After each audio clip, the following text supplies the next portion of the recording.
여호수아 3장. 이튿날 여호수아는 아침 일찍 일어났습니다.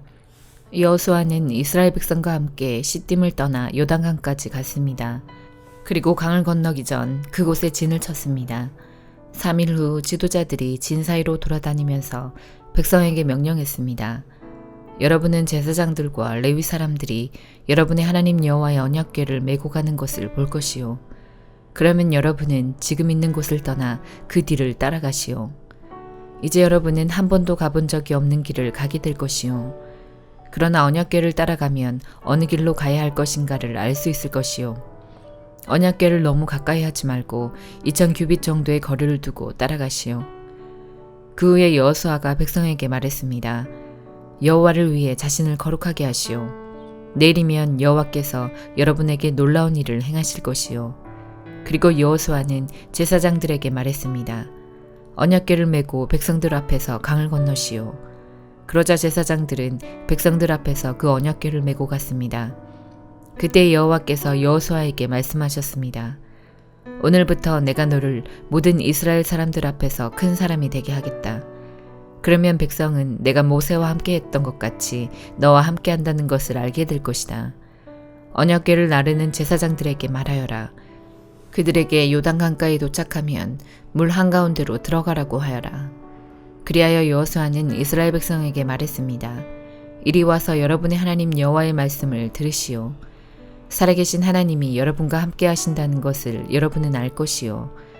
하나님이 가나안 사람, 헷 사람, 히위 사람, 브리스 사람, 기르가스 사람, 아모리 사람, 여부스 사람을 쫓아내실 것이라는 것을 알게 될 것이요. 보시오. 온 땅의 주인이신 주님의 언약궤가 여러분보다 먼저 요단강에 들어갈 것이요. 이제 이스라엘의 12지파에서 한 사람씩 12사람을 뽑으시오. 온 땅의 주인이신 여호와의 언약궤를 메고 가는 제사장들의 발이 물속에 닿으면 강물의 흐름이 그치고 물이 흐르지 않게 될 것이요. 마치 두 개 가로막힌 것처럼 물이 멈춰 쌓이게 될 것이요. 백성들이 요단강을 건너기 위해 진치던 곳을 떠났을 때 제사장들은 백성들 앞에서 언약궤를 옮겼습니다. 추수할 때가 되면 요단강에 물이 가득 차는데 그때도 물이 넘쳐 흐르고 있었습니다. 언약궤를 나르던 제사장들이 강가에 도착하여 강물에 발을 내디뎠습니다. 바로 그 순간 강물의 흐름이 그치고 강물은 멀리 떨어진 아담이라는 곳까지 둑처럼 쌓였습니다. 그곳은 사르단 근처의 한 마을입니다. 사이로 흐르는 요단 강물이 완전히 말라버려서 백성들은 여리고 근처로 강을 건널 수 있었습니다. 강 바닥은 완전히 말랐습니다. 이스라엘 모든 백성이 강을 건너는 동안 제사장들은 언약궤를 맨 채 강 가운데에 서 있었습니다. 이스라엘 백성들은 마른 땅을 밟으며 요단강을 건넜습니다. 시편 126편. 여호와께서 포로들을 시온에 돌아오게 하셨을 때 우리는 꿈을 꾸는 것 같았습니다. 우리의 입은 웃음으로 가득 찼고 우리의 혀는 기쁨의 노래로 가득 찼습니다. 그때 세상 나라들이 여호와께서 그들을 위해 위대한 일들을 하셨다라고 말하였습니다. 여호와는 우리를 위하여 위대한 일을 행하셨습니다. 우리는 너무나 기쁩니다. 여호와여, 포로된 우리를 자유롭게 해주소서. 네게부 사막을 흐르는 시내처럼 자유롭게 해주소서. 눈물을 흘리며 씨를 뿌리는 사람은 기쁨의 노래를 부르며 추수할 것입니다. 울며 씨를 뿌리러 나가는 사람은 기뻐 노래하며 추수단을 들고 돌아올 것입니다. 시편 127편. 여호와께서 집을 짓지 않으시면 집 짓는 자들의 수고가 헛됩니다. 여호와께서 성을 지키지 않으시면 경비병들의 보초가 헛됩니다. 헛되이 일찍 일어나고 늦게까지 일할 뿐입니다. 먹을 음식을 위해 수고할 뿐입니다. 그러므로 여호와께서는 그의 사랑하는 자들이 편하게 잠을 잘 수 있도록 하십니다. 아들들은 여호와께로부터 온 상속이며 자녀들은 여호와께서 주신 상급입니다. 젊어서 낳은 아들은 무사의 손에 있는 화살과 같습니다. 화살통에 화살이 가득 차 있는 사람은 복 있는 사람입니다. 그들이 성문에서 원수들과 다툴 때에 부끄러움을 당하지 않을 것입니다. 시편 128편. 여호와를 공경하고 두려워하는 자는 복 있는 사람입니다. 그분의 말씀대로 사는 자는 복 있는 사람입니다. 그는 수고의 열매를 먹게 될 것입니다. 복과 번영이 그의 것이 될 것입니다. 그의 아내는 열매 맺는 포도나무와 같을 것입니다. 그의 집안에 있는 포도나무와 같을 것입니다. 그의 식탁에 둘러앉은 그의 아들들은 올리브 나무의 새싹들과 같을 것입니다. 여호와를 공경하고 두려워하는 자들은 이처럼 복 있는 사람입니다. 여호와께서 시온에서 그에게 복 주시기 바랍니다. 평생토록 복 주시기를 바랍니다. 그가 예루살렘의 번영을 볼 것입니다. 그가 살아서 그의 자손들을 보기 바랍니다. 이스라엘에게 평화가 있기를 바랍니다. 이사야 63장. 에돔에서 오시는 분, 붉은 옷을 입고 보스라에서 오시는 이분이 누구신가? 화려한 옷을 입고 당당하게 걸어오시는 이분이 누구신가? 그는 나다. 나 주는 의를 말하는 자요, 구원의 능력을 가진 자다. 어찌하여 네 옷이 붉으냐? 어찌하여 네 옷이 포도를 밟아 즙을 만드는 사람의 옷 같으냐? 여호와께서 말씀하셨다. 나 홀로 포도주 틀을 밟을 때 아무도 나를 돕지 않았다. 내가 진노하여 포도를 밟듯이 나의 적들을 발로 짓밟아서 내 옷이 피로 얼룩졌다. 내 백성의 원수를 갚고 그들로부터 내 백성을 구해낼 때가 이르렀다. 주위를 둘러보아도 나를 도울 사람이 없었다. 아무도 나를 거들어줄 사람이 없어서 놀랐다. 그래서 내 능력으로 내 백성을 구했고 나의 진노가 나를 거들어 주었다. 내가 노하여 민족들을 짓밟았다. 내가 노하여 그들을 심판했으며 그들의 피를 땅에 쏟았다. 내가 여호와의 사랑을 이야기하리라. 여호와께서 하신 일로 여호와를 찬양하리라. 여호와께서 우리에게 많은 복을 주셨고 이스라엘 백성에게 너그러움을 보이셨다. 여호와께서 우리에게 자비와 은혜를 베푸셨다. 여호와께서 말씀하시기를 이들은 내 백성이다. 내 자녀는 나를 속이지 않는다고 하셨다. 그리고 여호와께서 그들의 구원자가 되셨다. 그들이 고통당할 때 여호와께서도 고통당하셨다. 여호와께서 찬사들을 보내셔서 그들을 구하셨고 사랑과 은혜로 그들을 구하셨다. 오래전부터 그들을 들어올리시고 안아주셨다. 그러나 그들은 여호와께 등을 돌리고 여호와의 거룩한 영을 슬프게 했다. 그리하여 여호와께서 그들의 원수가 되시고 그들과 맞서 싸우셨다. 그때 백성이 옛적 일을 기억했다.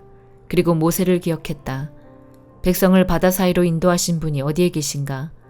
그들을 백성의 지도자들과 함께 데려오신 분이 어디에 계신가? 그의 거룩한 영을 그들에게 주신 분이 어디에 계신가? 여호와께서 오른손으로 모세를 이끄셨고 놀라운 능력으로 그를 인도하셨다. 여호와께서 그들 앞에서 바다를 가르셨으며 이 일로 여호와의 이름을 영원히 기억하게 하셨다. 주께서 백성을 깊은 물 사이로 인도하셨다. 말이 광야를 달리듯 그들은 넘어지지 않고 힘차게 나아갔다. 골짜기로 내려가는 가축대처럼 여호와의 영이 그들을 쉴 곳으로 인도하셨다. 주님께서는 이렇게 주님의 백성을 인도하셔서 주님의 이름을 영화롭게 하셨습니다. 주여, 주님의 거룩하고 영화로운 하늘집에서 굽어 살펴주소서. 여호와의 뜨거운 사랑과 능력이 어디에 있습니까? 어찌하여 여호와의 사랑과 자비를 우리에게서 감추십니까? 주님은 우리의 아버지이십니다. 아브라함은 우리를 모르고 이스라엘도 우리를 알지 못하지만 여호와여, 주님은 우리의 아버지가 되십니다. 주님의 이름은 언제나 우리를 구하시는 분이십니다. 여호와여, 어찌하여 우리를 주님의 길에서 벗어나게 하십니까? 왜 우리의 마음을 굳어지게 하셔서 주님을 섬기지 않게 하십니까? 우리들을 보시고 우리에게 돌아와 주소서. 우리는 주님의 종이며 주님의 것입니다. 주님의 거룩한 백성이 잠시 주님의 성전을 차지했으나 이제는 우리의 원수들이 주님의 거룩한 곳을 짓밟습니다. 이제 우리는 주님께서 다스리시지 않는 백성, 주님의 이름으로 불리지 않는 백성처럼 되었습니다. 마태복음 11장. 예수님께서 12제자에게 제시하시기를 마치시고 여러 마을에서 가르치고 전도하기 위해 그곳을 떠나셨을 때의 일입니다. 침례자 요한은 감옥에서 그리스도의 하신 일을 들었습니다. 요한은 제자들을 예수님께 보냈습니다. 요한은 그들을 통해 예수님께 물었습니다. 오신다고 했던 분이 바로 당신입니까? 아니면 다른 분을 기다려야 합니까? 예수님께서 대답하셨습니다. 요한에게 가서 너희가 듣고 본 것을 말하여라. 보지 못하는 사람이 보고 걷지 못하는 사람이 걷고 문둥병 환자가 깨끗해지고 듣지 못하는 사람이 듣고 죽은 사람이 살아나며 가난한 사람에게 복음이 전해진다고 하여라. 나를 의심하지 않는 사람은 복이 있다. 요한의 제자들이 떠난 뒤에 예수님께서 모인 사람들에게 요한에 대해 말씀하기 시작하셨습니다. 너희는 무엇을 보러 광야에 나갔느냐? 바람에 흔들리는 갈대를 보러 갔느냐? 아니면 무엇을 보러 갔느냐? 화려한 옷을 입은 사람을 보려고 나갔느냐? 화려한 옷을 입은 사람은 왕궁에 있다. 그러면 너희는 무엇을 보러 나갔느냐? 예언자를 보려고 나갔느냐? 그렇다. 내가 너희에게 말한다. 이 사람은 예언자보다 더 나은 사람이다. 이 사람에 대하여 성경에 이렇게 기록되어 있다. 보라, 내가 너보다 앞서 나의 사자를 보낸다. 그는 너의 길을 준비할 것이다. 내가 너희에게 진정으로 말한다. 여자가 낳은 사람 중에 그 누구도 침례자 요한보다 더 위대한 사람은 없다. 그러나 하늘나라에서는 아무리 낮은 사람이라도 침례자 요한보다 더 위대하다. 침례자 요한 때로부터 지금까지 하늘나라는 힘있게 성장하고 있다. 힘있는 사람들이 하늘나라를 차지할 것이다. 모든 예언자들과 율법에 예언한 것이 요한까지이다. 너희가 이 예언을 받아들일 마음이 있다면 오기로 되어 있는 엘리야가 바로 요한이다. 들을 수 있는 귀를 가진 사람은 모두 들어라. 내가 이 세대의 사람들을 무엇에 비유할 수 있겠느냐? 이들은 마치 장터에 앉아있는 아이들이 다른 아이들을 부르는 것과 같다. 우리는 너희를 위하여 피리를 불었는데 왜 춤을 추지 않았느냐? 우리가 슬픈 노래를 불렀는데 왜 울지 않았느냐? 요한은 와서 먹지도 않고 마시지도 않았다. 그러자 사람들이 이렇게 말했다. 그는 귀신 들렸어. 인자가 와서 먹고 마시니 사람들이 말했다. 저 사람을 봐. 탐욕이 많은 사람이야. 저 사람은 술꾼이야. 세리와 죄인의 친구야. 그러나 지혜는 그 행한 일 때문에 옳다는 것이 증명된다. 그때 예수님께서 자신이 가장 많은 기적을 베푸셨던 도시들을 꾸짖기 시작하셨습니다. 그것은 이들이 회개를 하지 않았기 때문입니다. 화가 미칠 것이다. 고라시나 화가 있을 것이다. 벳세다야, 너에게 베풀었던 기적이 두로와 시돈에서 있었다면 그곳 사람들은 벌써 베옷을 입고 죄를 뒤집었으며 회개했을 것이다. 내가 너희에게 말한다. 심판의 날에 너희가 두로와 시돈보다 더 많은 심판을 받을 것이다. 그리고 너 가버나움아, 네가 하늘까지 높아질 줄 아느냐? 오히려 너희는 지옥에 떨어질 것이다. 너희에게 베푼 기적이 소돔에서 일어났다면 그 도시가 오늘까지 남아있었을 것이다. 내가 너희에게 말한다. 심판의 날에는 너희가 소돔보다 더 큰 심판을 받을 것이다. 그때 예수님께서 대답하여 말씀하셨습니다. 하늘과 땅의 주인이신 아버지, 이것들을 지혜롭고 영리한 사람에게는 감추시고 어린 아이들에게는 보여주셨으니 감사합니다. 그렇습니다. 아버지, 이것이 아버지께서 기뻐하시는 뜻입니다. 나의 아버지께서 내게 모든 것을 주셨다. 아버지 외에는 아들을 아는 이가 없고 아들과 아들이 나타내주고자 하는 사람 외에는 아버지를 아는 이가 없다.